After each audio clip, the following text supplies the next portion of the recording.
He told me, hey, I got something fantastic to tell you. He said, I am affiliated with people that speak with the spirits of the dead. How would you like to talk to the spirit of your dead mother? And I was shocked. I was shocked. He said, you wouldn't be afraid of talking to the spirit of your dead mother, would you? Well, I said, I'll tell you what, I would have to give that some thought, because it's something I never thought about before in my life. Heart Research Center presents A Trip into the Supernatural with best-selling author Roger Morneau. While still a young man in the city of Montreal, Roger Morneau became involved in the worship of demons. In this two-part series, Roger gives us a first-hand account of his harrowing brush with the powers of darkness and ultimately his divine rescue. Also joining him are Cyril and Cynthia Grossi, the very couple who first pointed Roger from the darkness to the light. Conducting this exclusive interview are Dan and Karen Houghton of Heart Research Center. Let's now join the Houghtons and Roger Morneau as we together enter part one of A Trip into the Supernatural.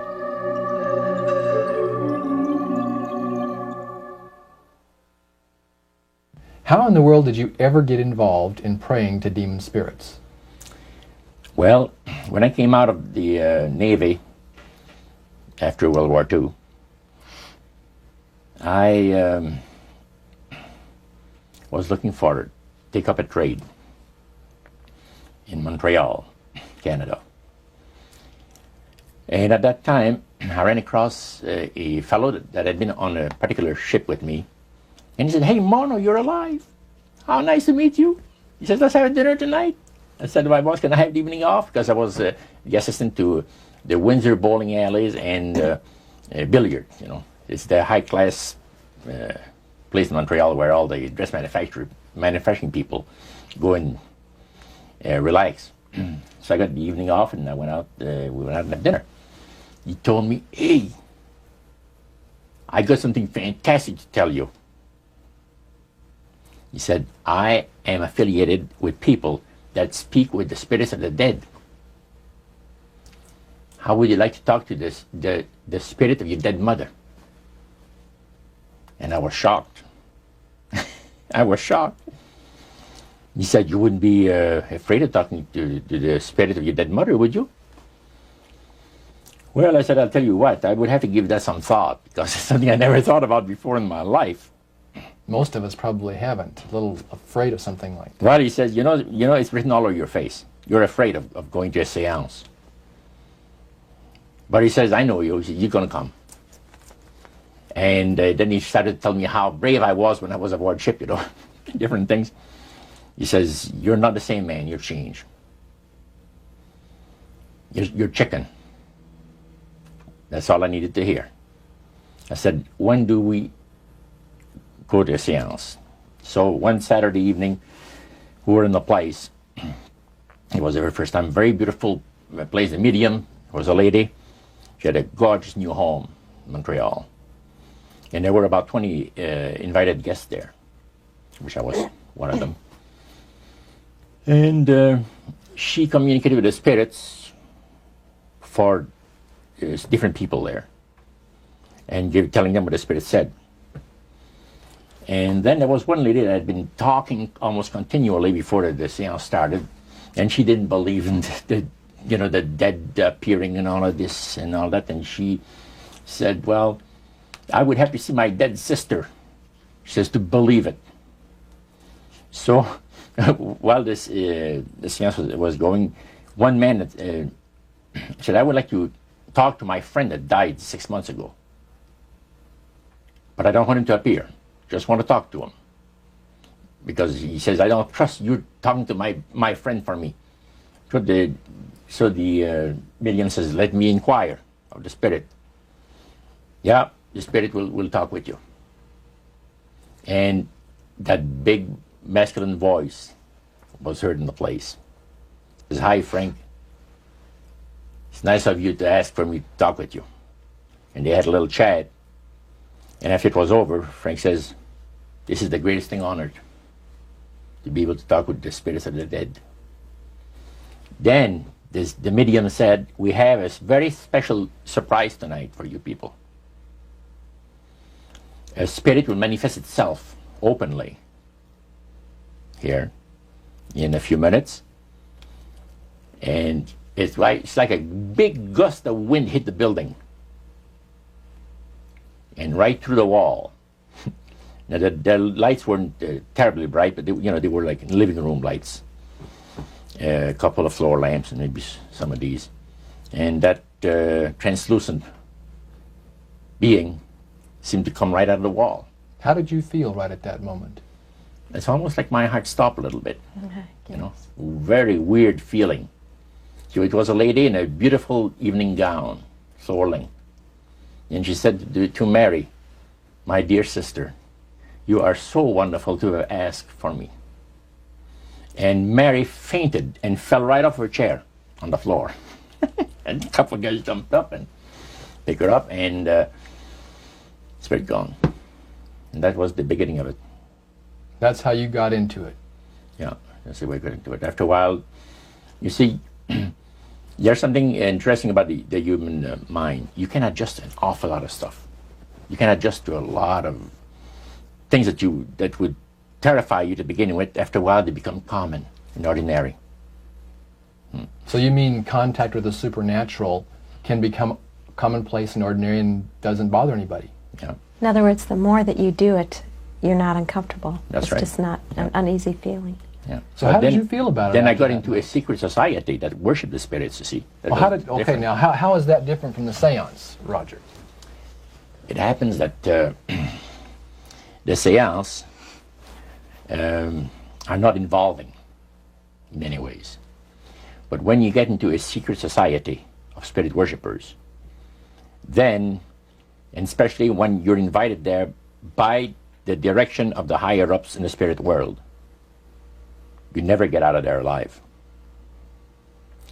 And this is exactly what my friend and I were up against. We didn't know anything about it. And there was a very, very popular big band leader. Jazz musician? Band, yeah. Very famous. He played a lot in Montreal, Canada, Vancouver, the big cities. And one night we went to one of these seances, and he was with his wife.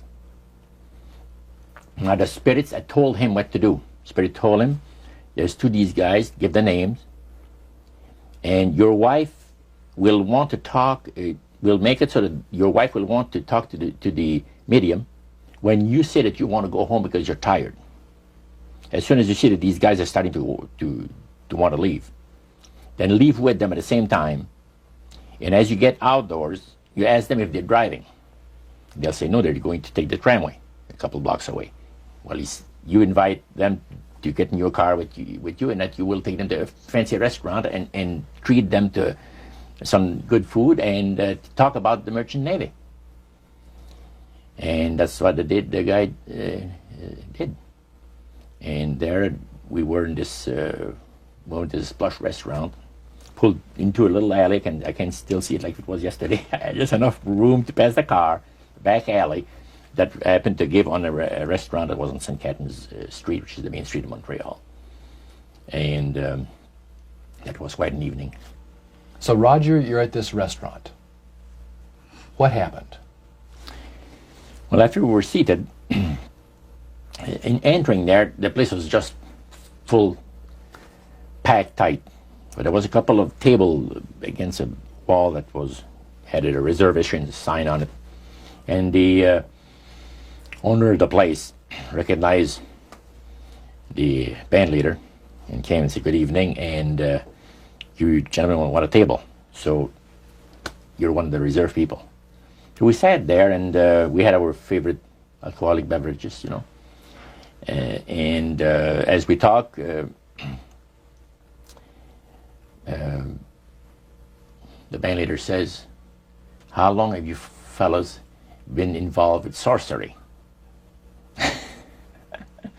And he shocked us a little bit, and I said, exactly what do you mean? Well, he said, what you people are doing, talking to the supposed spirits of the dead. He says, this is silly. And this man had been at the seance with you. Yeah, oh yeah. And he's telling you that it's silly what you've just done. Because see, my wife, he says, goes to these seances because she gets comfort and she gets something good out of it, good feeling out of it. And she lives for what the spirits are going to see that the future is going to be like. To me, he says, I can't bother with this stuff. He says, I want power. I go right to the source of power. And he says, how do you think that I became famous the way that I am? Well, I said, you must have had some good luck. Well, he says, there's no such thing as good luck. He says, there's either some power working for you somewhere, or you don't get ahead in this world. Not in my type of occupation. So it went from there. We got talking about spirit worship. Did it intrigue you? Or did it make you want to find out more about what exactly he was talking about? Yeah. So he said the supposed spirits of the dead that you're talking with are demon spirits. They're fallen angels. They're beautiful beings. Just set it out, just like that. Oh yeah. It didn't make you uneasy when he said they were Well, just it shocked you a little bit, something that you first hear mentioned to you. He said, you guys have got a great future ahead of you. Because we've been told, the high priest of our society, secret society, has been told that the master has very special plans for you too. Now, what did he mean by the master? Satan. And we were interested to hear more about it. And he told us, he says, look, we worship spirits. We worship Lucifer and all his angels. They're just as beautiful as they did before they were cast out of heaven. He says there was a misunderstanding in the whole thing. He says among the inhabitants of the galaxies. And he says our master was misunderstood. And God did not bear with him like he does with people that make mistakes today. So we're in a warfare, good against evil. And we happen to be the evil ones, but we're not that bad. He says, I look at this business between the forces of good and evil. He says, you believe in one person believes in God, and everyone believes in Lucifer. It's like politics. So the great controversy is real. And you've yeah. heard someone talk about it that's on the other side. And to these people, they are sold to the fact that Christ will not return to this planet with power and great glory. He's going to abdicate all claims to the planet, because the high priest once said that Christ will abdicate all claim to the planet because he knows that it is lawfully and rightfully Satan's. And at that time he says, Lucifer, you mentioned Lucifer a lot of times, but he mentions Satan also. He says, the master, usually they like to talk about the master will resurrect his people from the graves. Now, George is telling you all this, or the high priest? George. Okay, when the evening wound down, and you're putting a cap on all that, you guys had consumed some alcohol. Yeah. And did you feel like that there was kind of a one-shot deal? You didn't know if it ever happened again? What happened after that? He said, no, I said, listen, guys. He said, I like to have you, says, meet some of our people. What about next week, Wednesday evening? I'll pick you up at your place, and you're invited to one of our services. Services? Like a church service? Yeah, something similar to that. It's a testimonial to the spirits, well, how the spirits have blessed your life. So, when we left there, I said to myself, this guy's half drunk. I'm not going to hear from him again, But it was true. Wednesday night came, he was there with his big Lincoln, step in, and we went to one of the most beautiful area of Montreal. And the place was a mansion. Now, a mansion is usually very large. We'll call this a small mansion. It was beautiful. Most beautiful place. Yeah. Roger, your friend George took you and Roland to this mansion where people worshipped the demons. Mm-hmm. What was it like there? What kind of people were there?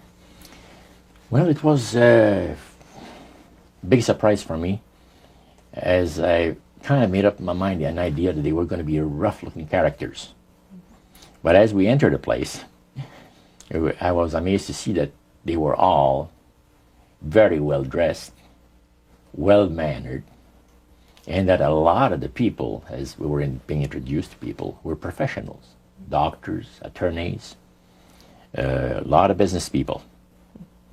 And see what they had? They had a praise session to the gods, which is the spirit counselors, which are in charge of legions of spirits, of demon spirits. And they talk about what the Lord of their lives has done for them, because they call on particular spirits, like the god Nehushtan, which you read in 2 King about. The Israelites worshipped the golden serpent that Moses had made. Mm-hmm. Well, behind the spirit worship, behind that, they were worshipping the serpent. They were actually worshipping this spirit Nehushtan. And the same spirit Nehushtan is, the priest was telling us, that the medical doctor that was telling us how he was making operations that had never been made before, because people had to be awake, have no feeling. He was able to, carry on the surgeries that had not been done before. Mm-hmm. But the spirits would give that capacity to be able to operate without people feeling any pain and things. And also without no problem with the blood, because as he would cut his incision, because incisions, everything open and with no blood running. Mm-hmm. So he could do the work that has not been done before. So. Now, I recall reading in your book that at this praise worship service they had, they would sing hymns. Why would they sing hymns in a demon worship? Yeah, this was kind of a big surprise to me when that took place. The priest said, "Hey, let's go down to the worship room of the gods and have a praise session, a singing session." So we go down there, and what did you think they pass around? Church hymnals, Christian church hymnals. And I couldn't believe this. I said, "What's his business?" So the priest says, "Well, now," he says, "for those of you that are new, let me tell you that this is the most feasible way," he says, "to please the spirits. It's to deride Christ and his people, and his church and all that." So they sing out of Christian hymnals. They didn't sing Christian words to the hymns, however. Well, they changed a lot of them. Mm-hmm. Yeah, and not for the good. It's a form of blasphemy. Yeah. Mm. Such as you see today in the rock music world. You see the entertainers; they have these crosses. Mm-hmm. Ladies got earrings, crosses. Mm-hmm. The guys got the cross. This is a form of blasphemy, a form of deriding Christ. You see, spirits cause the people to do that, to find pleasure in wearing this type of emblem, which is the cross is the emblem of the crucifixion of Christ to the Christians. So what were your impressions the first time you went down into that worship room? Well, it was, we'd been there maybe a half a dozen times, and the high priest told us after the meeting was over, he wanted to talk to us, my friend and I. So after most people had left, he says, "The master of my life has revealed to me that it is time for you people to become acquainted with the worship room of the gods." Well, we started to move toward a beautiful grand staircase. Beautiful. The banister was huge. It was massive, and the wrought iron work that they had done in it was super. The beautiful decorations on the walls, the chandelier on the first landing. See, that was the first landing. You go down about 8 or 10 steps, and then you had the first landing. It was huge and beautiful. The light arrangement was the nicest I had ever seen in my life. When we got into this sanctuary area, it wasn't very brightly lit, but everything was magnified the beauty of certain things. Like a lot of the things were gold plated, are gold trims. You see, the little altars where they had the spirits that had materialized. They photographed them, and then they had paintings made of them. And there was probably about maybe 100 of those around the place. Sort of like a shrine. Yeah, and underneath there was a little altar where you have incense and things that they would use in their prayer sessions and things like that, devotions to certain spirits. And some of the objects in there, the priest said, were solid gold. It was a unique experience to see that. So how did you feel when you walked into that room? I felt that these people had power, and they had a lot of it. Did that attract you? Yes and no. You had mixed feelings I about had it. mixed feelings about it. Yeah. Because to a certain extent, things looked so good and sounded so good to us. But you see, I'd been brought up in a Christian home where my parents had told us we were 8 children in the family. And especially the older ones, you know. My dad says, well, you know, if you get involved in wrongdoing, you're going to have to pay the price. There's always a cost for everything in this world. So this thought kept creeping into my mind. Just how far you go with these spirits before we start paying the price. See? So it made you just a little bit nervous. Oh, yes. But yet you kept going back. Oh, there was no way out. Because that we were told. You knew at that time. Yeah. So you were moving forward more on fear. More on fear, yes. Because the high priest said that the master had special plans for us in our lives. And that no one ever went into this society unless they were invited by the spirits. See, so that was made very clear. And he also expressed to us the danger, explained to us the danger of going against the will of the spirits. And he mentioned about this one man and his wife that live in a fireproof building in Montreal. The place burned right down with him in it. He was one of their members that had decided that, well, he wanted to think things over. He was not going to get initiated at a time that the spirit said he would like him to be initiated into the society. So in reality, Roger, you were chosen by high-powered demon spirits to be a part of their human, special, privileged group. You see, these people in Montreal, the society, like the priest mentioned, there's thousands of spirit worshippers in only different societies of spirit worshippers in this world.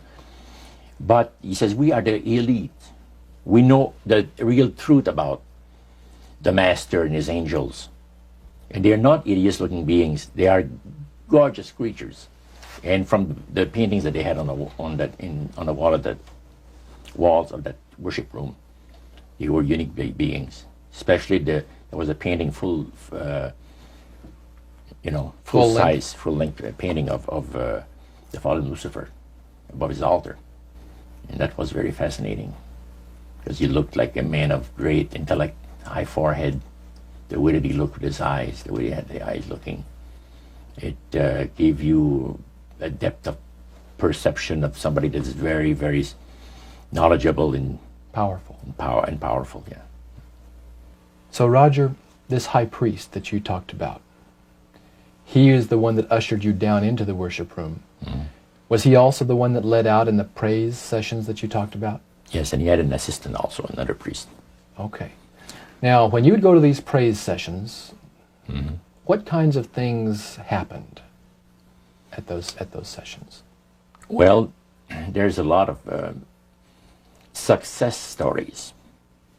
Positive mental attitude kind of things? Well, yes, a lot of success stories.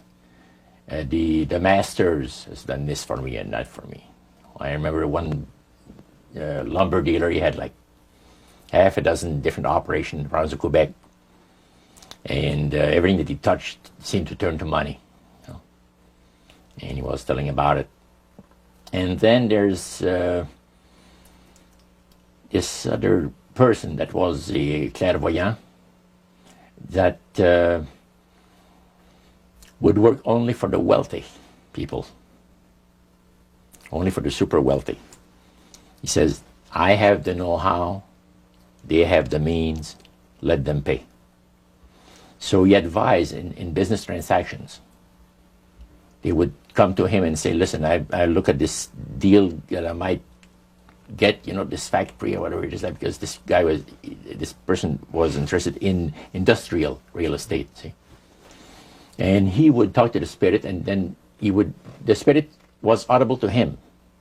See, you could hear the spirit talk to him, but the man did not hear. So the spirit was telling the clairvoyant what, well, he called himself an astrologer, reading the moons and the stars, and Now, what was the term you used for his title, this man? Clairvoyant. Clairvoyant. Oh, clairvoyant. Clairvoyant. Okay. Yes, and it was interesting. This person stood up and says, I had a nice little experience last week. And he says, the master, he says, they take care of you. This lady and her husband brought him, to this astrologer, a bundle of money. They said, this is the deal that you... And he works at only on percentages. Only on percentages. He doesn't work for set amounts of money. Only percentages of what the people are going to make. So he said, they brought me a substantial amount of money. And they were very happy with it, and I thought it was very reasonable. But then my guide, spirit, says, ask them when they're going to give you the other $1,700 that is really yours. And he says to the folks, I would like to know now, before we leave here, when will you have the $1,700 to give me? That makes up my part of, rightful part of the deal. The wife fainted, and the husband says, we'll have the money for you within 24 hours. So that was this type of praise session. So he was thanking the demons for helping him to know that. Oh, yeah. Mm-hmm. Even spirits, yeah. At what point did this demon worship start to affect you personally, Roger? Well, it wasn't too long that the priest mentioned to us that the time had arrived for us to start trusting the spirits and give the spirits a chance to work for us. And there was a number of gifts that you could choose from. You see. And I used to play the horses, some. Not knowledgeable at all. I used to go to those bookies, play the horse every so often. But I said, hey, I would like to be able to, for the spirit to instruct me on the numbers and the name of the horses that's going to win, at Belmont or some other racetracks like that. Make myself a little money. So the priest says, it'll be given you.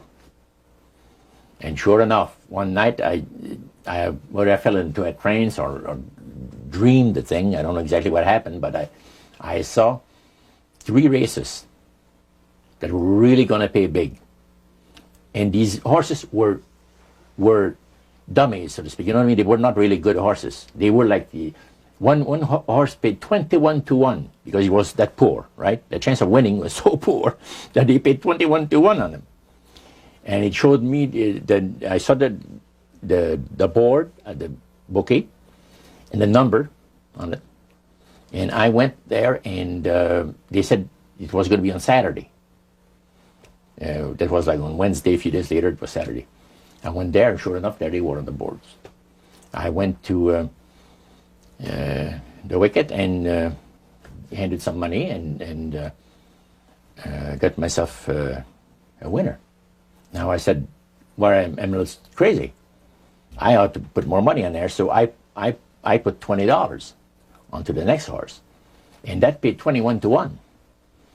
So I left there with maybe $400 or $500 in my hands, and I started to do that. In this case, I went directly down to the finest men's shop on St. Catherine Street, and bought myself a $200 suit.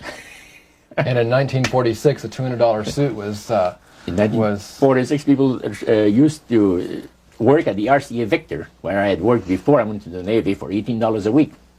Mm-hmm. And the good earners were $75 to $50 to $75 per week, for labor. So the demon spirits looked on you so favorably, they began to help you win in your gambling. Then I went to other bookies, you see. And one day, I am told of the man at the cage where you do your bet. He says, my boss would like to talk to you. And he said, you go right through that door over there. Oh, sure. So I know the guy says, come on in.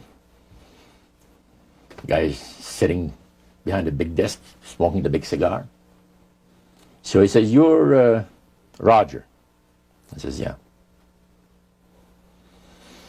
He got up and walked around me. He said, you don't look that smart. I said, what, sir? You don't look that smart. He said that you could pick horses that are winners when they're supposed to be losers. Where do you get your help? What do you mean help? I'm not getting any help. I just happen to go and... Oh, no. We've been watching you here, he says, for a number of weeks. And you always leave here with some of our good money. And I'll tell you, buddy, if you want a list of all the bookies in Montreal, I'll give you a list of them. But he says, I want you out of here. And don't show up again. Because somebody's going to put a... You know what I mean? I said, okay, sir, I won't be back again. So it's a tough business being gambling. So even with the Spirit's help, it was tough. Yeah. Well, it's stuff he's going to shoot you, yes. Yeah. The high priest would say a number of things to you when you were in these praise services, and you went to a number of them over a period of time. Mm-hmm. Talked about the issues of the great conflict. You've already touched on that a little bit. I want you to follow up on that a little bit more, Roger.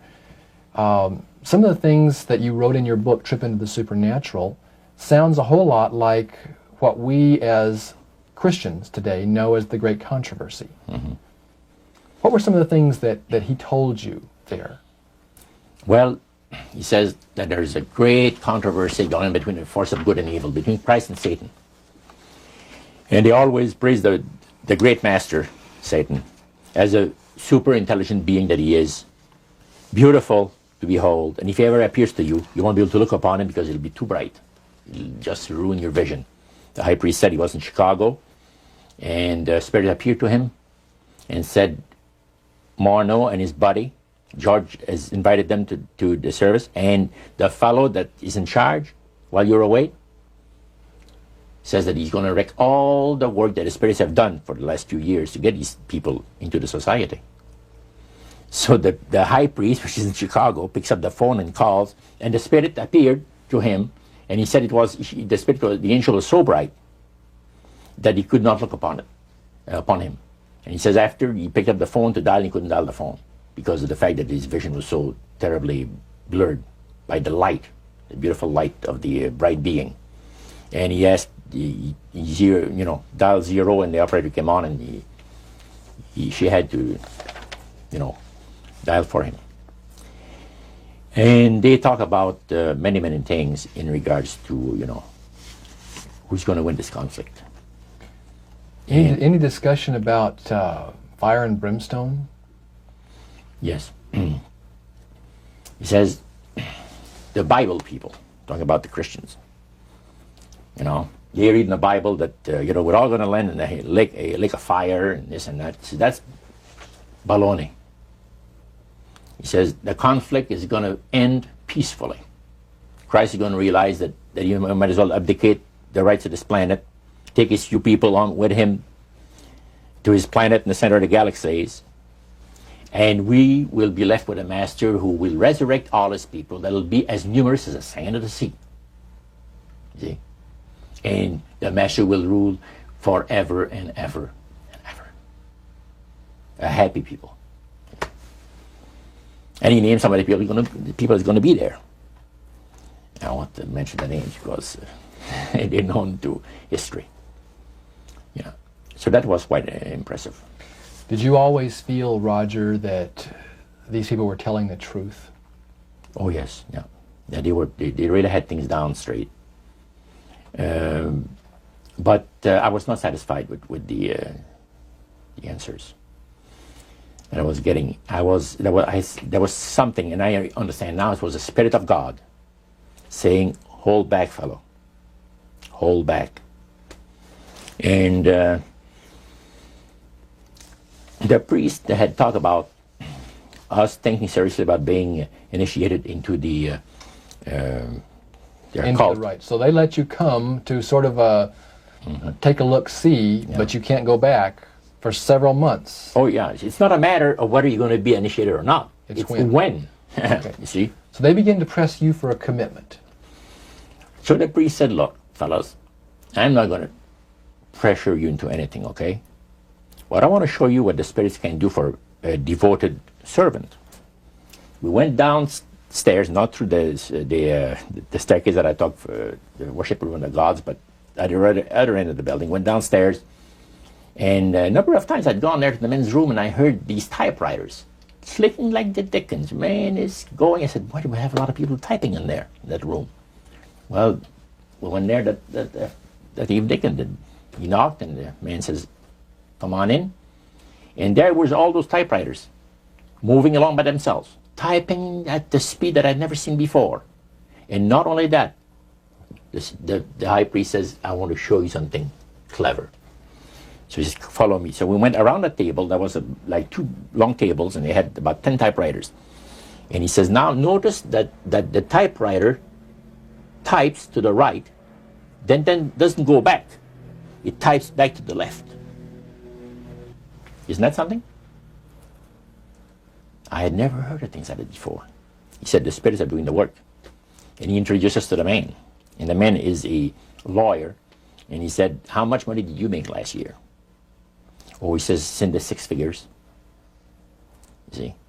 So this lawyer had a business in the building that housed the worship room. Oh, yeah.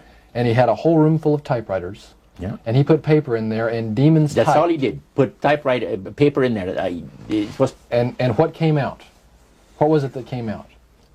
different briefs for court cases. And so he would sell these to people? Oh yeah, Okay. he had this service to the legal profession, And the high priest was the United showing States and Canada. So the high priest was showing you this to give you an idea about the kinds of blessings that you would That's receive? right. Yeah. But after you left that typewriter, the room where the lawyer was, they tried to draw you into a commitment by getting you to make a public profession. Tell us about that.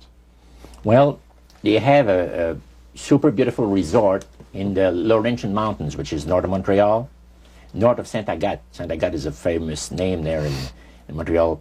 Montrealers, because they all go Saint Agathe or north there, you know, the summer home and that. So they had a big resort up there. It was people, you know, it was a closed society.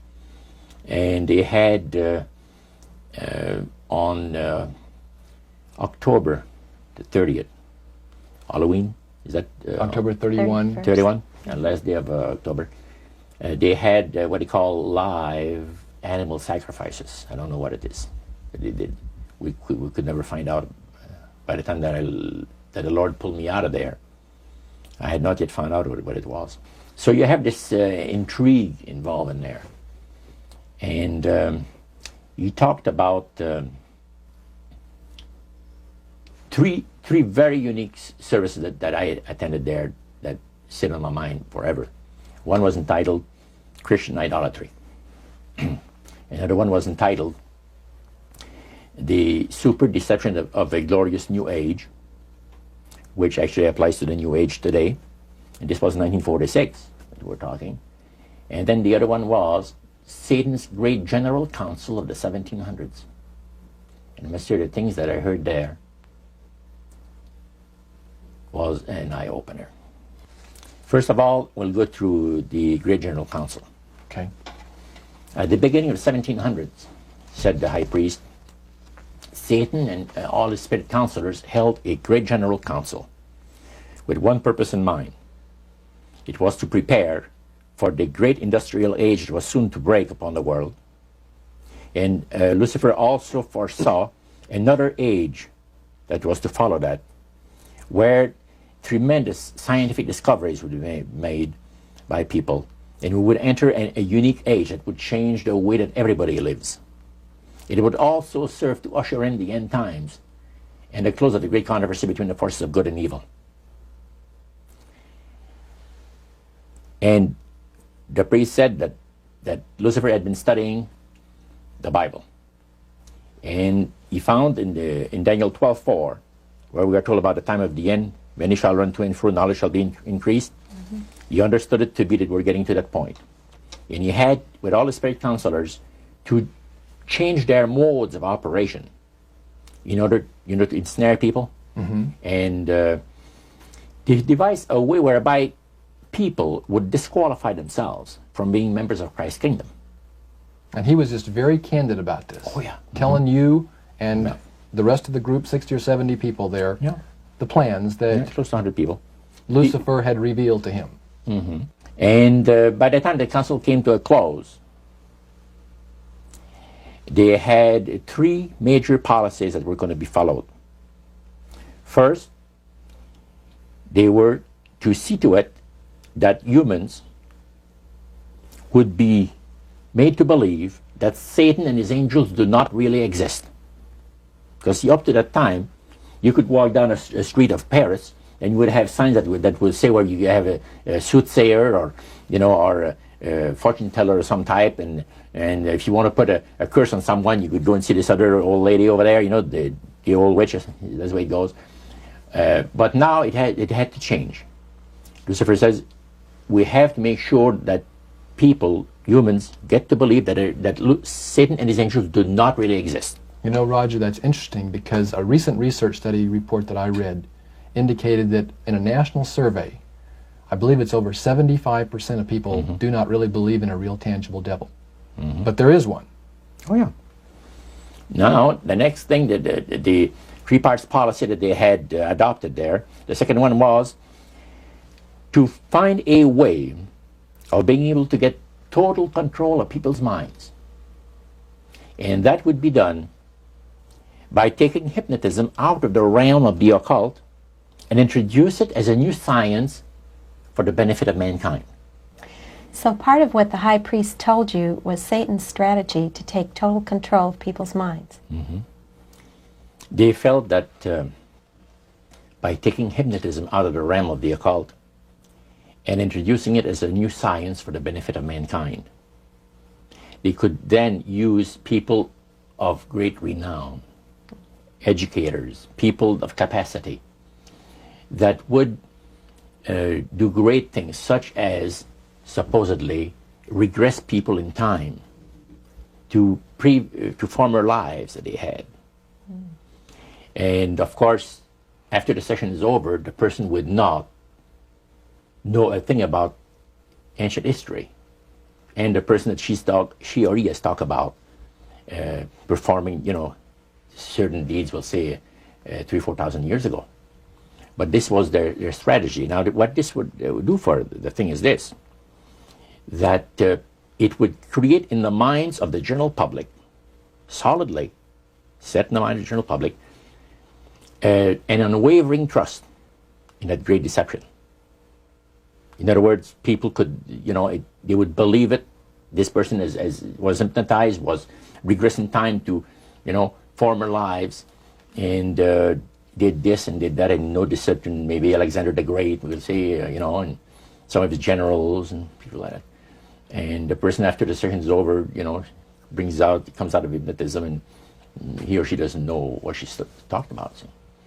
So now this would be a way of de-Christianizing the Western world through the avenue of mysticism. Now the time came when Lucifer decided that he had to choose a person to initiate this thing. And Franz Mesmer, which was an Austrian physician, was chosen. Because the priest told you all of this? Oh, yeah. Okay. Because he was most capable. Mesmer originated a theory called animal magnetism, later on named mesmerism. Mesmer was led by the spirits to believe, and this is what the priest said, was led by the spirits to believe that certain persons have a magnetic influence within themselves, so to speak, that would cause them to have great power over other persons, even to the point of placing them into a trance. And at that time, that was readily accepted by people in general, at the time that Mesmer lived. So people realized, you know, they said that some people got the capacity to put you into a trance. That's the way. Now, by the time that he died, in 1815, a lot of the physicians in Europe were using hypnotism as a means of anesthesia. Now, hypnotism is the same as mesmerism? That's right.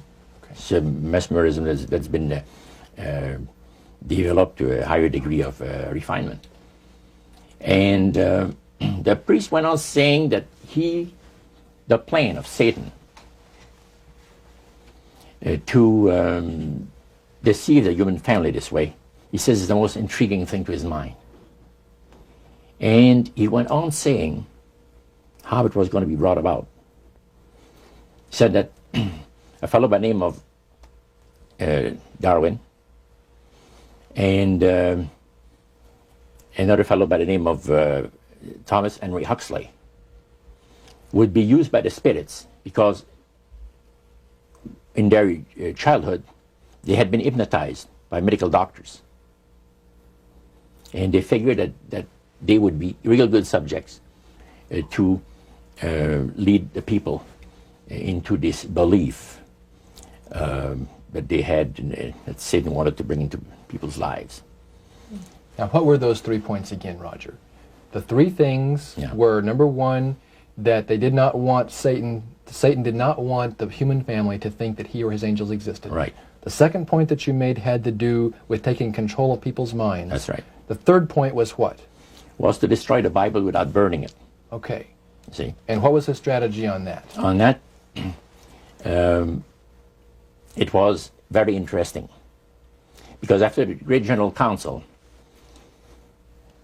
it was decided that Satan would tutor Charles Darwin personally in setting up the principles of his theories of evolution. He was tutored by Lucifer himself, the fallen Lucifer. And at that time, it was understood, Satan and his spirit counselors understood, that if a person was led to believe in the theory of evolution, it would, in his life, destroy completely the creation week of the Bible, the fall of man, and the plan of redemption. It would do away with it. In one fell swoop. Yeah. Now, he made a unique statement. He said that according to the spirits, anyone that teaches a theory of evolution is considered to be a minister of a great religious system. See, they call it the religious system, the theory of evolution, because it is a system of schooling people and getting them to disqualify themselves and being members of Christ's kingdom. And he said that every teacher of that theory is recognized by the spirits as a person of great value and receives a very special unction from Satan himself, giving great power to induce spiritual blindness, to convince and convert. 3 capacities are given to those teachers of the theory. Then, that's not all. The priest says that Satan considers the teachers of the theory of evolution to be so valuable to him that in the sight of all the inhabitants of the galaxies, he assigns a retinue of bright, beautiful angels to follow that educator all the remainder of his life. And that in the sight of the inhabitants of the galaxies is the greatest honor that he can bestow upon his workers, upon mankind, and to, until the controversy is finished. That was quite enlightening. Now, the high priest was talking just sort of like a preacher would talk up front. Was he enthusiastic? Did he seem like he had bought into this and was excited about it? Oh yeah, he believed it 100%, no question about it, so everything. Why would he be so excited about spirits trying to deceive human beings? Because obviously out of this council of the 1700s, deception was a major part of the strategy. Why? Well, he says it's deception it's like politics. You know, you believe in one candidate, the other person believes in the other candidate, and they're fighting to get the position, and it's just a matter of who's going to be the smartest. And with Lucifer, the fallen cherubim, he's very smart. He's going to win, and Christ's going to abdicate the rights of the planet. He's going to resurrect his people, have established his kingdom that lasts for ever and ever. God won't be able to destroy him because it would be against God's, the Creator's nature to destroy Lucifer in the fire. Beside that, he said, spirits now, even spirits, have the capacity now to outlive fire. He says, you don't believe it, go to India or some of those countries where they have firewalkers. And it's done by the power of demon spirits. These people are energized by demon spirits, so they can walk on those hot coals without burning themselves. And this is what the high priest said. And he says, if they want to use fire, they can use it. It's not going to burn anybody.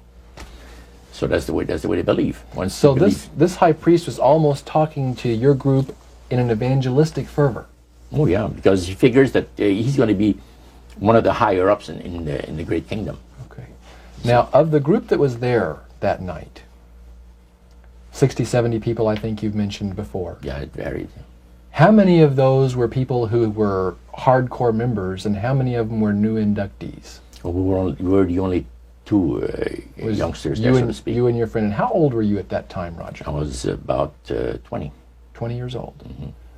Yeah, 20 years old. Did you have a feeling of awe over the fact that you had been chosen? Yes, in a way. And then I got thinking about this. When am I going to have to pay the price? The cost. My parents had brought me up like this.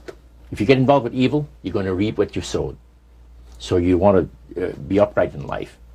And if you associate with evildoers, they'll probably land you in jail or somewhere else that you wouldn't want to be. So there's always a price to be paid. So you had that little something maybe instilled by your mother and father a long time ago that kept you from making that full commitment.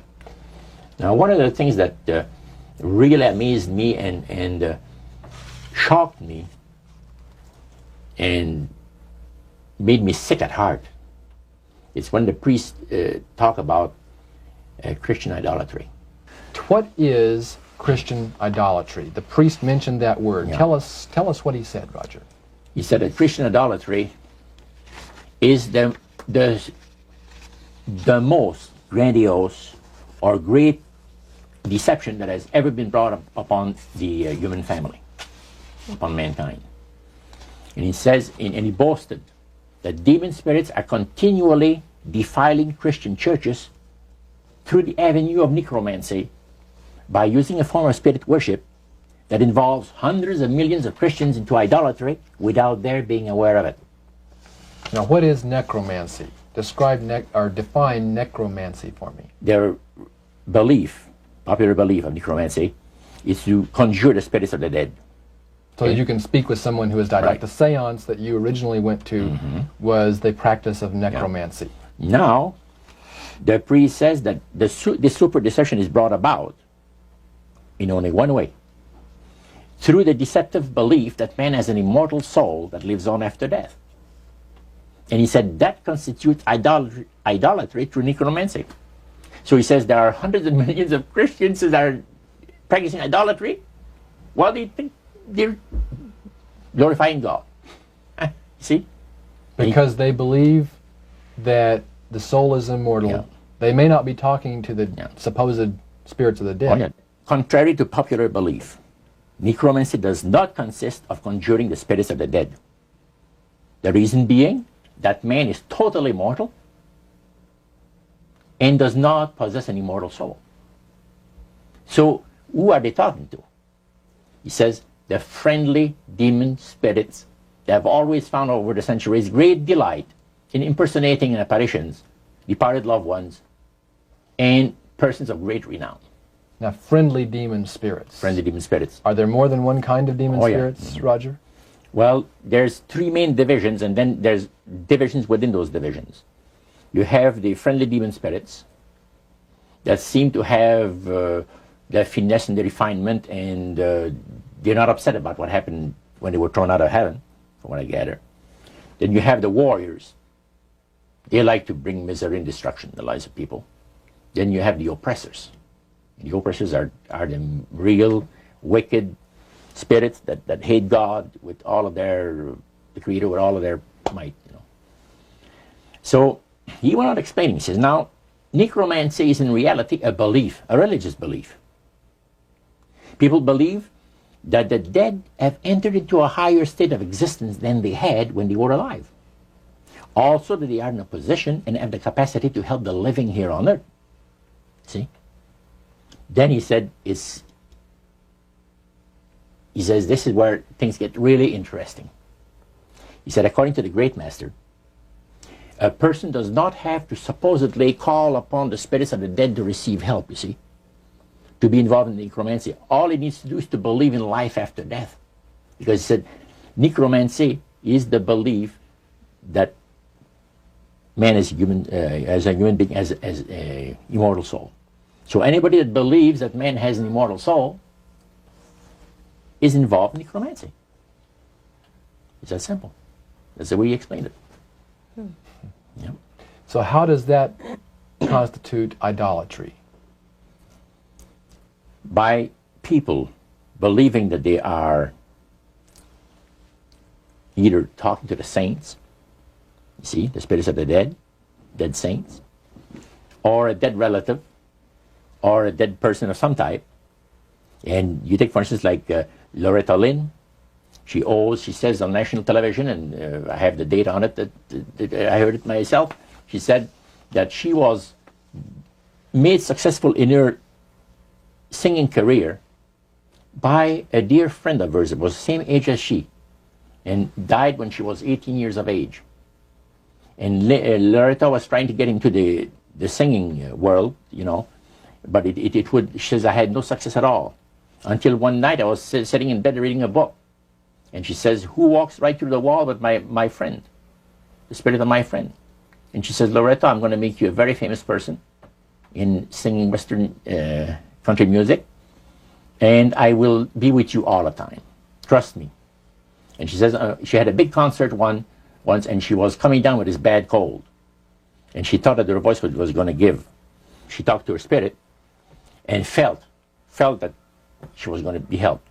And she got on the stage and she started to sing, and right in the middle of where she really needed the power, no power at all.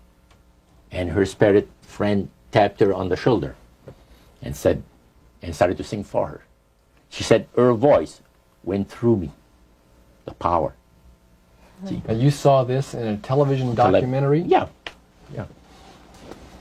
That was, I believe, in 1976 it took place. Now, the priest explained that when people believe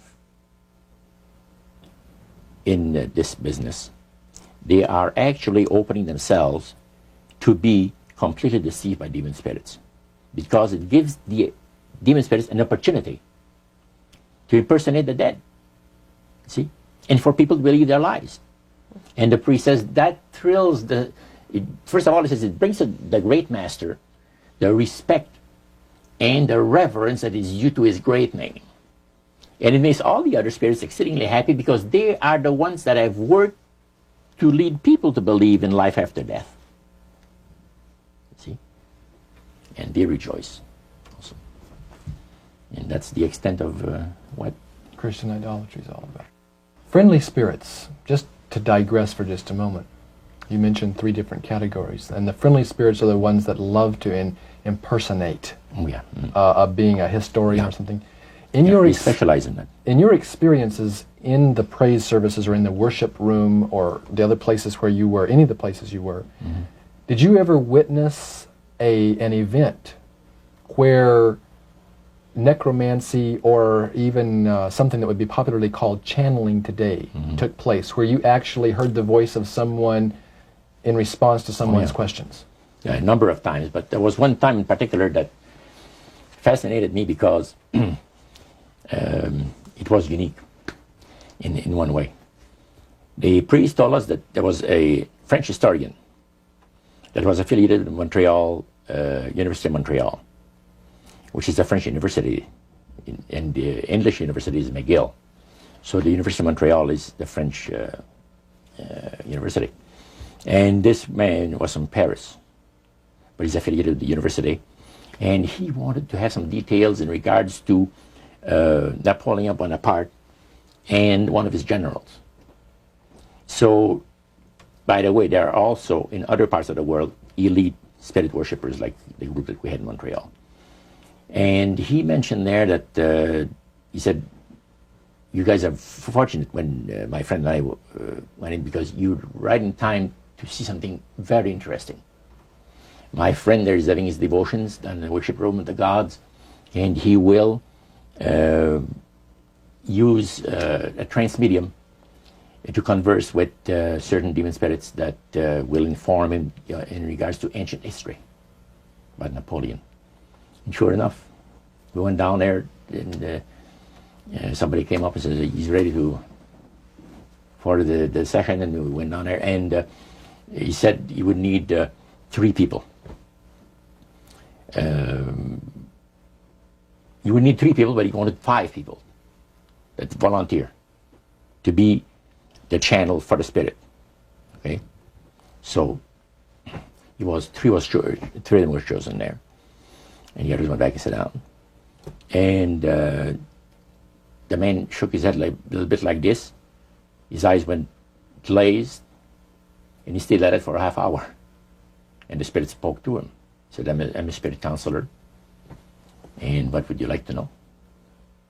He had a clipboard, the historian, and asked him some questions. This historian was from Paris. Yeah. And he was wanting information, some detailed information about Napoleon Bonaparte and one of his generals. And so he asked the questions of one of these human beings that was channeling. Oh yeah, the voice changed and everything. The voice changed of the person completely. Okay. And it identified itself as a spirit guide. Oh yeah, spirit counselor, yeah. Okay, a spirit counselor. And then proceeded to tell him all the events that he was asking, yes. answer his questions? And there was a certain question that was asked, and the spirit counselor said, I will have Lord Remy and Lord Alphonse duplicate, in other words, the dialogue that had taken place. Oh, and the two other drama. Yeah, a little and the 2 other men fulfilled what he was looking for. But the one thing that interests me is the mayor of Montreal, Camillien Hood. During World War II, at the beginning of the war, he was very controversial when in regards to the war effort. He would tell the French-speaking boys not to go into the armed service, you see, because you're going to go and shed your blood for the British, and we're their servants, so to speak, and all that, and he didn't want him to go into war, and they put him in prison. He was jailed for the length of the war. For this. Now, the man said, I would like to have you tell me, to the spirit, to give me part of the speech that was given by Camillien Hood on the steps of the Montreal City Hall on a certain date. There are different versions of what has taken place, and you, Lord, would know the exact one. Now, the mayor of Montreal was still alive. Was still alive. And this historian is asking what was actually said at a speech. Yeah. Okay. The spirit counselor said, I'm sorry, I can't help you. All of my activities and my people have taken place in Europe. However, after my departure, our departure, other spirits will come and help you. And sure enough, the guy vibrated a little bit, and he's back, and he said, boy, how long? He said, 20 minutes, you've been used as a channel. So they, again, the spirit entered into him, and the spirit said that he was a spirit counselor that could give him the information that he was looking for. So, again, it was given verbally, and it was the voice of Camillien Hood. Now, how did you know that it was the voice? Well, because of the fact, you see, I was a youngster in those days, just about ready to go into the army. And Camillien, we used to listen to the radio We had no television in those days, so it was only radio and read newspaper. And all the speeches of Cavalier made and all of it was on the radio all the time. And in those days, they had no tape recorders, as we have now. So Cavalier would have to go to the Canadian Broadcasting Studio, where they made a record, a real phonograph record. And then they played it over and over, for the rest of the day. So you listened to those as a teenager before you went into the Army, so you knew his voice. So I knew his voice really good. So I said to George, he was sitting next to me, he said, "Isn't it amazing?" He said, "If you think that's amazing, wait," he says, "until the spirits impersonate one of the departed people that you know, personally, like an uncle or a brother or a sister or something like that." He says, "That is unique." But that's the way it was. You are able to reproduce a voice, man, and the just to perfection. The spirits are exceedingly proud of this, because, and this also was right up my alley. The priest said that as the times on this planet gets more and more difficult, and calamities of all kinds are striking the planet more and more frequently, demon spirits are going to impress people with the importance of Sunday sacredness. Roger, when I was a teenager back in the 1970s, I remember a song that came out talking about the age of Aquarius. Mm-hmm. And since then, we've seen the development of the New Age, and I wondered if back when you were involved in spirit worship, if they talked about New Age at all. Oh yes, it was a big thing that was coming up. One of the major deceptions of the last days. And the priest told us, we talked for quite a while, and then he said, "Could I have a little bit more of your time? I want to do something very fascinating." He says, "The grain plain, the master's grain plain, for harvesting the nations, for harvesting the multitudes of the earth into his cause, just before the close of the great controversy between the forces of good and evil." So we continued, after we expressed ourselves that we're deeply interested to know more about the activities of spirits. And he said it's going to be done in a unique manner. This grand plan is going to take people are going to eat the stuff. Because he says demon spirits will declare themselves to be inhabitants of far distant planets in the galaxies that are coming to warn the inhabitants of planet Earth of the impending destruction of the planet, unless something seriously proper is done to avoid it.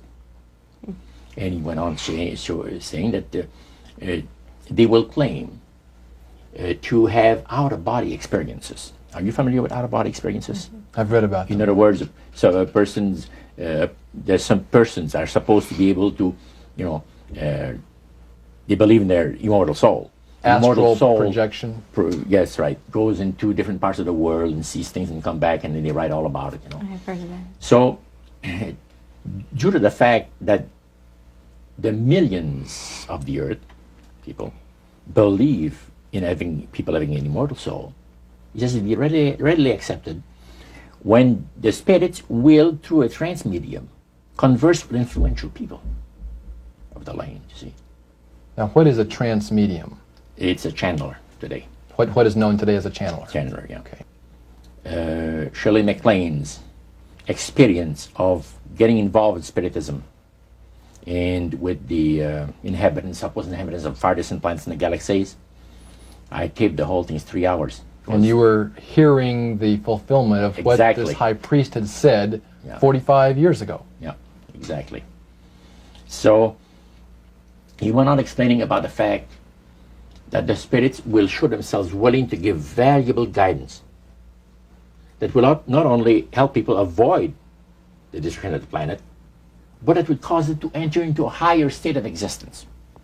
For instance, he said the spirits will promise, and this is a big word, promise, that if their recommendations are followed carefully, they will usher in a glorious new age of peace and prosperity, and there'll be there'll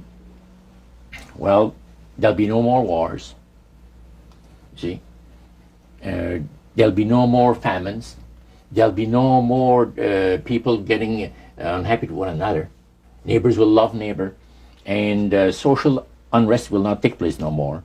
It'll be sure, there'll be perfect happiness for 1,000 years. That's what the Spirit is going to promise. And Almost like the Garden of Eden created all over again. And now we find that a lot of preachers are preaching the great age of glorious new age of victory over wars, victory over social unrest, victory over famines, and victory over all kinds of. And he used the words New Age to describe what was coming. It would be a glorious new age, yeah. And this is exactly what the movement is all about today. And he went on and said, as I said earlier, that as life on this planet becomes more and more difficult, and calamities will strike the planet more and more frequently, the spirits at that time are going to put all their effort to impress religious leaders, to bring before the masses of the earth the sacredness of Sunday. See? They will teach Sunday sacredness. And with the religious leaders, looking forward to 1,000 years of perfect peace on earth, they will put all their effort into it. Then laws will be passed by governments. When one person asks, what's going to happen about people that don't believe in the Spirit's recommendation? The priest says, that'll be no problem at all. Laws will be passed by governments that will force people to go along with it, regardless of whether they believe in it or not. And he says the law enforcement officers will explain to people, make it clear that such a law is necessary to assure the well-being of all people. He says the laws will be passed with no effort at all. And then he went on and he said about the fact that the venerability of the sun, which in ages past was such an irritant to the Creator. All these great nations and other nations, the smaller ones, were all involved in sun worship. And in those centuries, the Creator found that teaching of worship of the sun to be a terrible irritant. And he said, it is going again to take place, but not in worshiping the sun, in remembering Sunday to keep it holy. He made a statement I would never forget.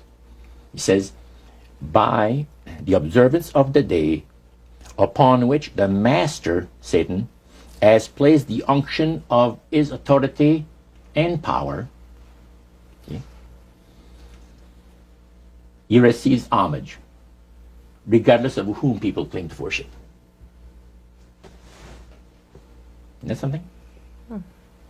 So, can you understand now why I had 28 Bible studies in 1 week and started to go to church on Sabbath? And I never missed since until I became sick. The issue of a day of worship came up in that meeting. Was Sunday the only day mentioned? Well, you see, the priest mentioned, yes, about the fact Satan has chosen Sunday as his day. The Creator has chosen the seventh day of the week.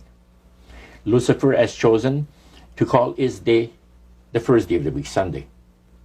See? And regardless of what people claim to worship, worshiping God, the Creator, by observing that day, that particular day, they are bringing homage and respect. Now, at that time in your life, you were 20 years old or so. Had you ever heard of a Seventh-day Adventist? Never in my life. In that meeting, they didn't talk about Seventh-day Adventist. They talked strictly about Adventist. Well, they just talked, but they did. The word Adventist was mentioned.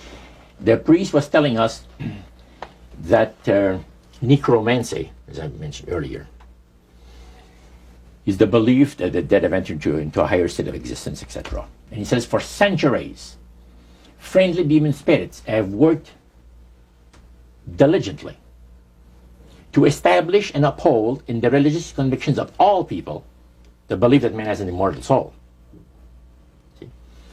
Then he boasted about the fact that the master was so smart in that he had deceived the whole world, even in this age of great scientific knowledge and understanding. Then one person put his hand up. The priest says, yeah, yes, we want to say something? He says, what about the Adventists? You can't count them deceived regarding the state of the dead. And I got a question. What about, how come that they can't be brought under the great deception? The priest said, you're right. I apologize, says here, I made a mistake. When I said that all the millions of people living on the face of this planet, everybody, you know, was honoring the great master. I forgot the Adventists. There's so few in number when you figure the billions and all people, I didn't even think of mentioning him. So I'm sorry. Then he says, secondly, the reason why they can't be brought under the great deception, let me explain about it. Now he said, my next statement is going to upset some of you. But what I'm telling you is the honest truth. It is factual. It's reality. The fact that the Adventists observe the biblical Sabbath of creation and reverence the Creator on that day, it makes it impossible for the spirits to deceive them. They are giving very special help and great spiritual insight. And he said, under these conditions, they are not ordinary people. And that stayed with me, man, just like this. And when I heard the word Adventist, when Sarah told me later on, which we're going to cover later, I asked him, I said, what denomination do you belong to? He said, I'm a Seventh Adventist. What is that again? He said, I'm a Seventh Adventist. I said, is that the same thing as Adventist? Oh yeah, he says, a lot of people call us the Adventists. They don't talk about the 70s, same thing. Boy, I was interested. I bet you were. Now, I wanted to know what his Bible said. Yeah, I bet you did. Things, because that was the one group that under question only, the high priest of the demonic worship house. Yeah. The thing that he had said to you was, this is the one group that can't be deceived. That's right. And so somewhere back inside that resistance you had came out, and you awoke. A few months later, that experience, unique experience, was instrumental in helping me make a decision for Christ. And also, I had no hesitation to join myself to God's commandment-keeping people because of the fact that I knew what kind of people they were. And after having had 28 Bible studies in 1 week, I started to keep the Sabbath, forever. But you see, the time that I had these Bible studies, 4 hours per evening, we started at 7 o'clock and finished at 11 o'clock at night. We had this Bible study similar to what you showed me the other day, that you have in your pocket. The Bible studies were about an hour.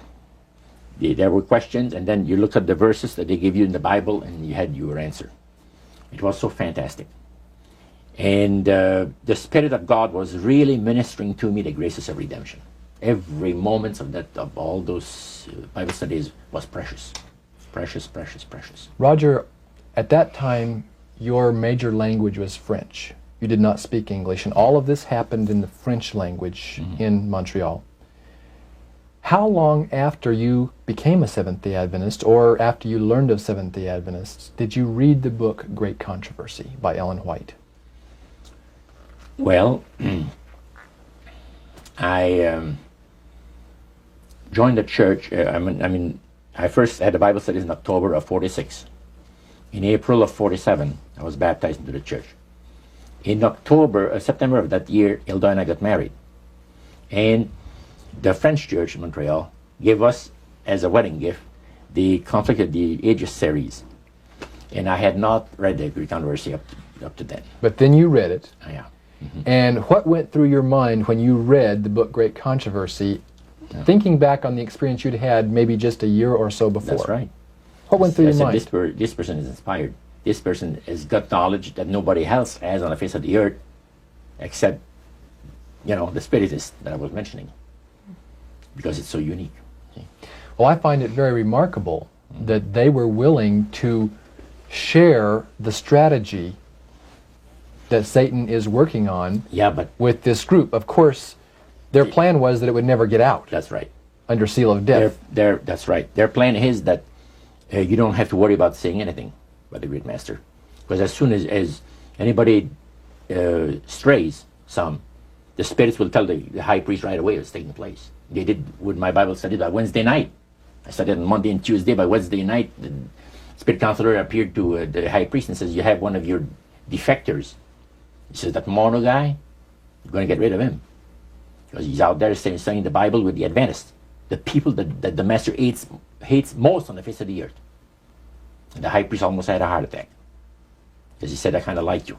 He said, that's what he told my friend. Because I didn't see him after that. But he told my friend to try to convince me to go back, to spirit worship.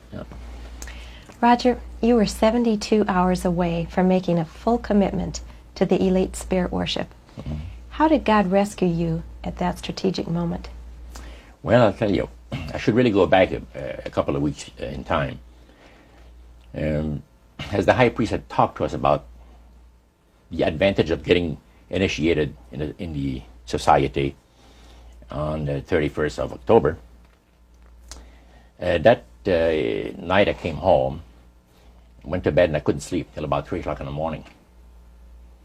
Because I had all of this experience of the supernatural that I'd gone through for so many months now, and my Catholic upbringing that I've had, and questions about God. Now I knew there's a God, because the Spiritist made me well aware of that. But I was in a state of terrible unrest. I could not have slept. And without even giving it a thought, somehow, I said, as I was laying on my bed, I said, if there's a God up there that cares for me, help me. That's all I said. Next thing I knew, the alarm clock rang. It was 6:30. It was time for me to get up and go to work. At that time, I had changed employment. I had taken a course in embroidery for the manufacturers of ladies' dresses in Montreal. There's embroidery companies that makes all this, the piping and sequins work and all of this, fancy designs, sure, ladies' dresses. And that's where I was working at the time. You were just 72 hours away, as Karen mentioned a moment ago. You had prayed, without even realizing what you were doing. God was about to rescue you in a very special way. Tell us about that. What happened that Monday morning? Well, let's go back to the Friday. Okay. Previous to that. I was working for a Jewish firm. And the bosses, one kept the Sabbath, and the other didn't. And Harry, which was the one that didn't, as I was going out to have my cigarette at the afternoon break, he said, Roger, when you come back in, come into my office, I want to talk to you. I said, okay. I came back in, and he said, close the door. I closed the door. He said, I want you to do me a favor. Oh? What do you mean? Well, I'll tell you what. He said, you notice yesterday or a couple of days ago, there was a fellow here that I showed around the shop. And, yeah, I said, yes. Well, he's going to be starting to work here Monday. And he's not just an average guy. He's a Christian, but keeps the Bible Sabbath. I said, go over that again? He says, yes, like the Jewish people, he keeps the 7-day Sabbath. Saturday is the 7th day of the week. Well, I said, let me tell you, sir, the nuns have told us that there's been a mistake made in the calendar, that actually what shows to be Sunday is the 7th day of the week. Oh, no, he says, there wasn't no mistake made in the calendar, he says. Saturday is the 7th day of the week, and you see it on your calendar, and he says it never was changed. And Sunday is the first day of the week. Oh, I said, that's interesting. I said, I'm going to have to go to the library and check this out. Oh, you don't have to, he says. He pulled out his desk drawer open, pulls out his big dictionary, and he looks up Saturday, and it said the 7th day of the week. And he looked at it on Sunday, and he said the first day of the week. Okay. Well, I said, that's pretty interesting. Now, here's what I'd like you to do for me. I'd like you to, first of all, I'm going to have this man work next to you, on the machine next to you. And don't tell him that I want to know what denomination he belongs to. You got to be very tactful. You have all the time in the world, even if it takes a month, he says.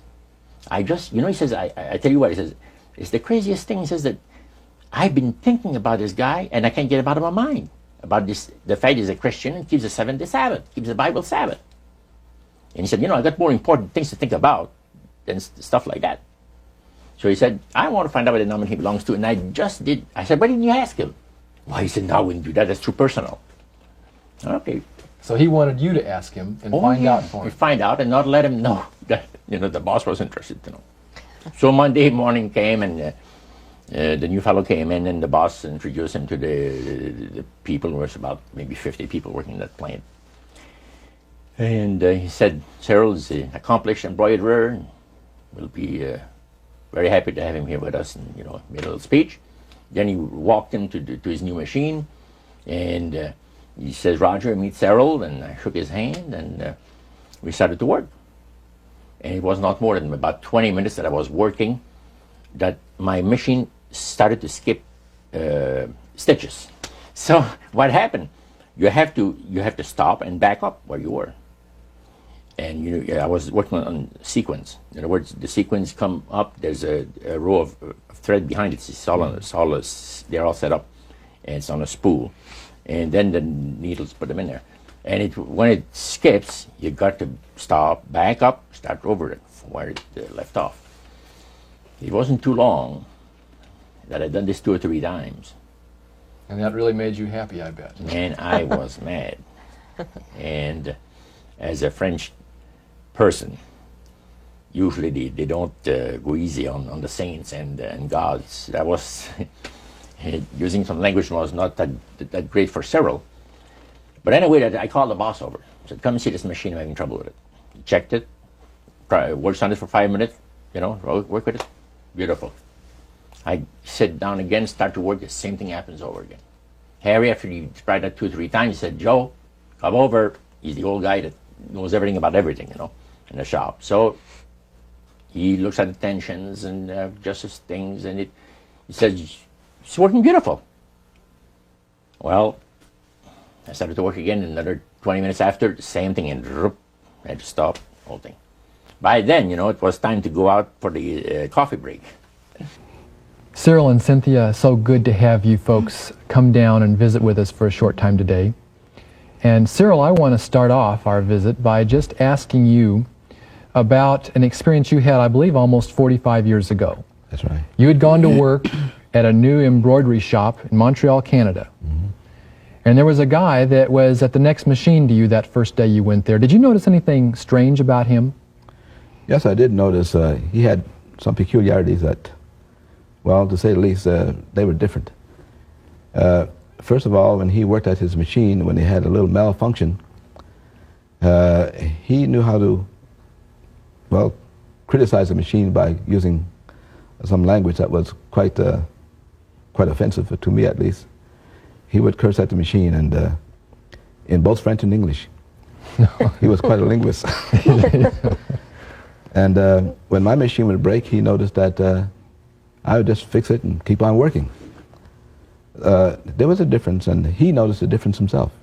We were both behaving differently when our machines didn't function right.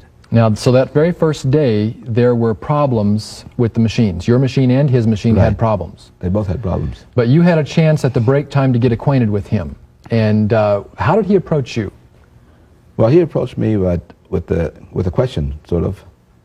He said, I noticed that when your machine gives trouble, you don't get angry. You just fix it and keep on working. And I told him, well, it didn't make sense to get angry with the machine. It's an inanimate object. And he sort of apologized for his getting angry with his machine. And we started a conversation there, and it gave me the opportunity to sort of introduce him to some of the things I had experienced just a few days before. And what were the things that you had just experienced a few days before? I was getting some Bible studies from a minister named Elder Warren Taylor. And although I wasn't an Adventist, I was quite moved by those Bible studies because of the fact that as he gave the Bible studies, he kept it quite simple. And he would prove everything he would say, even if it's from the Bible, he would prove it. And in some cases, he proved it from worldly books such as the Encyclopedia Britannica. And he gave good evidence of everything that he was saying was true. So I started walking out, and I told Sarah, I said, have you ever seen such a crazy thing as this, the trouble that I have with this machine? No, he said, it's a new machine. I said, brand new machine, just a month old. He said, that's very unusual. So we go downstairs, and I said, do you have any suggestions how to fix this problem? No, not really, but he says, I have a suggestion that might help. He says, I heard you, he says, calling upon God, but it was not in the way I would have liked to hear you talk. He says, go easy on God, he says. Did that offend you, Roger? You know, I said, thank you. You did not offend me, because it was pleasant about it. And I said, you know, I said, thank you. I said, I'm sorry if I offended you by my language. He says, it didn't bother me. I said, by the way, I said, this is the opening. You're quite a religious man, I understand. Yeah, he said, I read the Bible and go to church. That's great. I said, what denomination do you belong to? Well, I'm a Seventh-day Adventist. Excuse me? Repeat that again? He says, yeah, I'm a Seventh-day Adventist. Did that shock you? Well, the word Adventist shocked me. The Adventist, you see, I had heard so much about the Adventist, but Seventh-day Adventist, I had never heard the name before. I said, what does it signify, the name? He says, well, we're 7-day observers. We believe in the Bible Sabbath, that God has blessed a particular day of the week and has sanctified it. It's put a special blessing on there, and that we ought to count our blessings on the 7th day and, you know, give God the honor that is due to his holy name. Is there any difference between what they call, some people call the Adventists and Seventh Adventists? Oh no, it's just the same people. Most people just talk about the Adventists, and you know, people know that they're talking about the Seventh Adventists.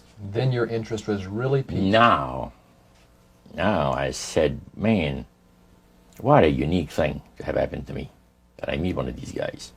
You're together out there at your first break time, and you're discussing the language on the job when the machines had broken down, but you had an opportunity to begin to share some of this newfound faith that you had been discovering. Right.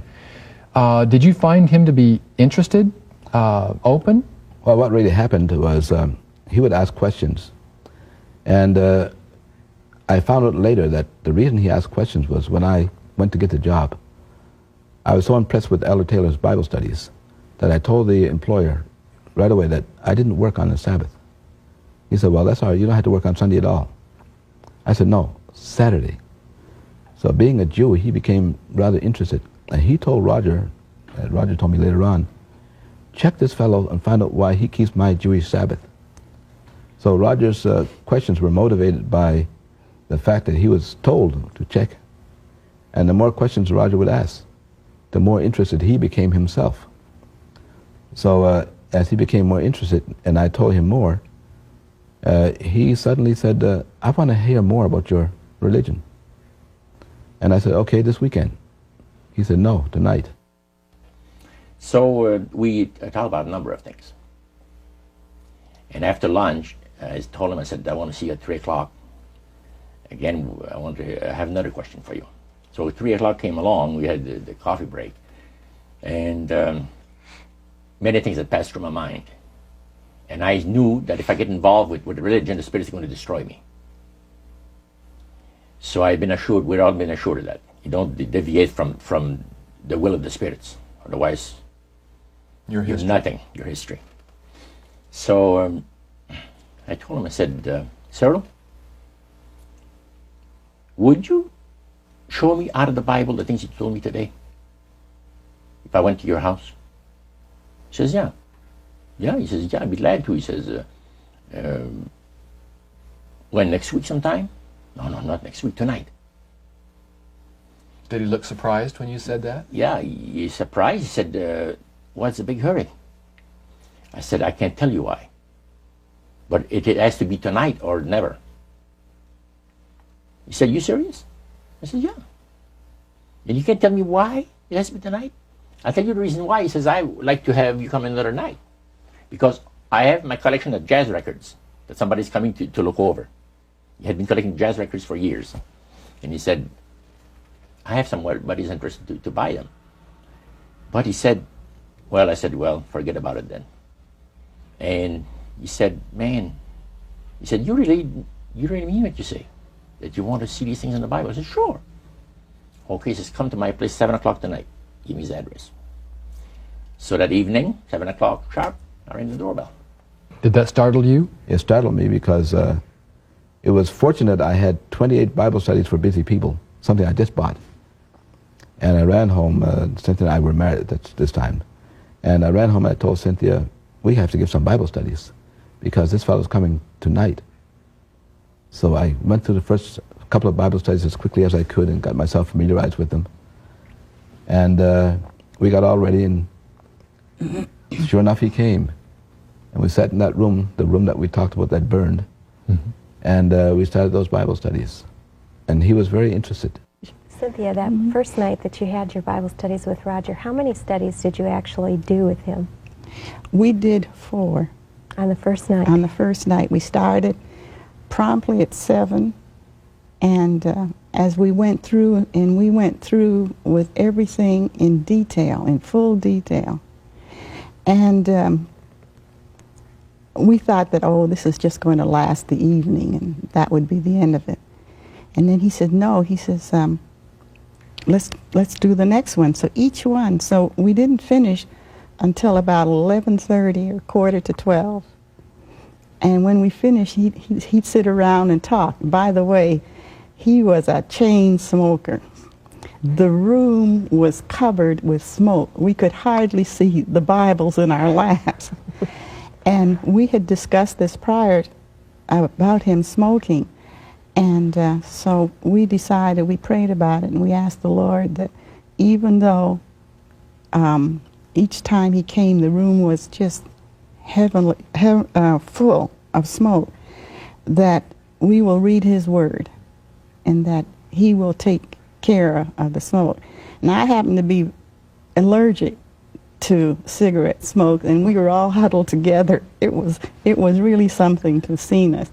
28 Bible studies in a period of 1 week, 7 days. 7 days, 4 hours a night. 4 hours per evening, yeah. 28 Bible studies. Now, they didn't plan this. So, as we chatted, and I just met Cynthia, now, Cyril told me, I got to explain things to you a little bit. I am not a baptized member of the Seventh Adventist Church. I'm just studying into the church doctrines with the minister. He says, my wife is a Seventh Adventist. But he said, now I think I'm going to be baptized also be a Seventh Adventist. But I said, I'm not one right now. Now he says, my wife is the one that really knows the Bible. I don't know much about it. And I think that she's got the right study for us tonight. He says, it'll take about an hour. Can you spare that much time? Oh, I said, evening is yours.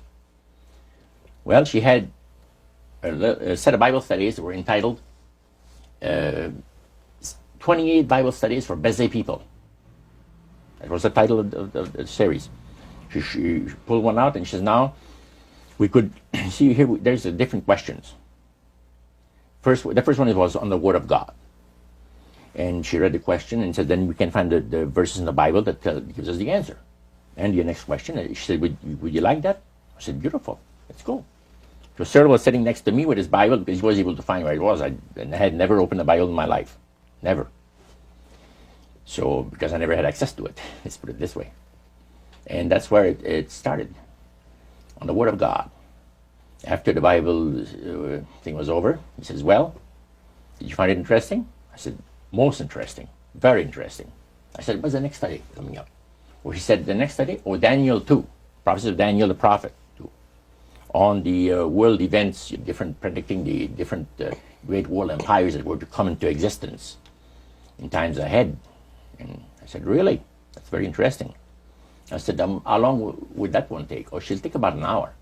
She says, you have between 20 to 25 questions, says, you know.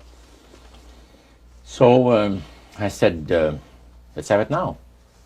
Oh, well, she said, no. She said, when could you come back? I said, why come back? Did she look surprised? She looks very surprised because she looked at her husband. And you look at me. And I said, hey, you guys like the Bible or are you getting tired? No, we like to study the Bible. I said, let's have another Bible study. It's only 8 o'clock, you see. And at that time you were a smoker, weren't you? Oh, smoker. You can't say that again. I was like a chain smoker, you see. And when I had accomplished something worthwhile, I used to reward myself with a cigar 2 or 3 times a week. And this is what the love of God, the power of the love of God operates in the lives of those that the Lord is trying to bless, and in the lives of those that are bringing the blessing. Now, this did not take place. First of all, we kept on studying. We had 4 Bible studies that evening. And when it came to 9 o'clock, we had Daniel 2 over with.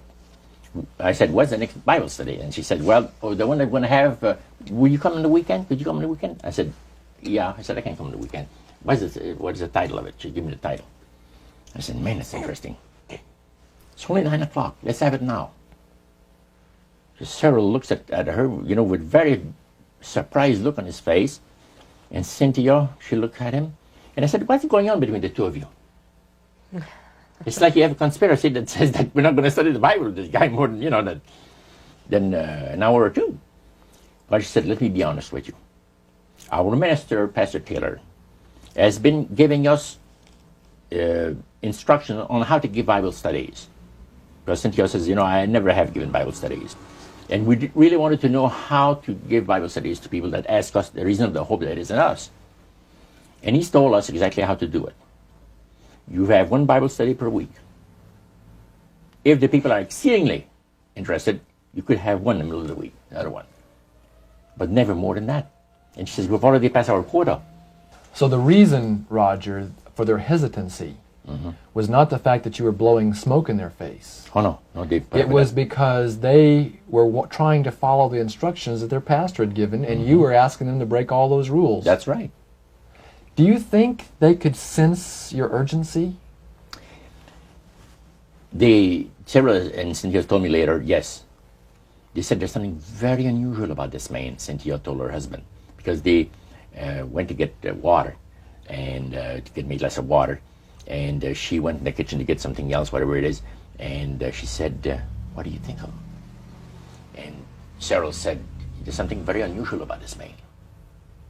He said, you want to study the Bible? Let's study the Bible. We won't tell about Elder Taylor. Let's not say a word to Elder Taylor. We're going to ruin the whole thing. You're going to keep it a secret. Because the minister had said, you give people a spiritual indigestion, and they'll never want to open the Bible again. You understand? But this shows that there are some times when someone's appetite for it is so strong that you have to follow the leading of the Holy Spirit. The Holy Spirit, that's it. And they had prayed about this thing. Now, Cyril had told his wife, this man is coming for Bible study at 7 o'clock tonight for a Bible study. And he smokes. He's a smoke fiend. What are we going to do? Should we tell him not to smoke in our home? He said, if we do that, I'm afraid he's not going to stay for the Bible study. What would have happened if they had asked you not to smoke? I would have said, I'm sorry. You're not my kind of people. You see, you're too reserved for me. I'm sorry. And still to this day, I thank God for the leading of the Holy Spirit that at that crucial time moved in there and inspired these people to say, wouldn't you die, Cyril, for us to save a soul for Christ? Cynthia said to her husband. He said, yeah. It's not going to kill us, even if we inhale all the smoke that he puts out, right? Because they had prayed about it, and then they had thought about it, and then when it came to be 7:15, he said, what are we going to do about the smoking? Are we going to tell him not to smoke or what? And then when she came out and she said, let's put up with it. Well, we had that 3rd Bible study. Now it's 10 o'clock. And I said, by the way, what's the next title? And she told me about it. My goodness, this is a beautiful Bible study. I said, let's have it. And he said, really, Roger, we've studied too much tonight. You're never going to be able to remember these things. Oh, I said, you'd be surprised. I got a mind like a sponge for the things that I like. He said, you're enjoying yourself. I said, never heard anything like this in my life. Let's have another study. What time do people go to bed? First of all, I don't want to, infringe on on your regular habits of resting yourselves. And, well, he said, we go to bed 11 o'clock. Beautiful. I said, go on, Cynthia. And Cheryl says, go on, Cynthia. And we had another Bible study. Now the Bible studies are over. And I said to myself, if I'm still alive, I want to be here tomorrow night. Did you seriously doubt whether you would be alive the following night? I felt sure I was going to be killed, going to be destroyed in some kind of an accident. Because I've heard of so many cases. So I knew that I was not, this is the way I felt. I was not going to be alive tomorrow night. If for some reason I'm alive, I want to be back here with study the Bible with these people, see? So I said, what are you people doing tomorrow night? Not too much. What about 7 o'clock? Another Bible study. And she looked at her husband, and he looks at her, you know, and he said, hey, we won't tell Elder Taylor. We won't tell him a word about it. We'll just do it. We'll just do it. He says, we'll be here at 7 o'clock tomorrow night waiting for you. The next night, man, I was there. 4 more Bible studies. See? And more smoke. This has been part 1 of A Trip into the Supernatural. The conclusion of this exclusive interview is contained in part 2.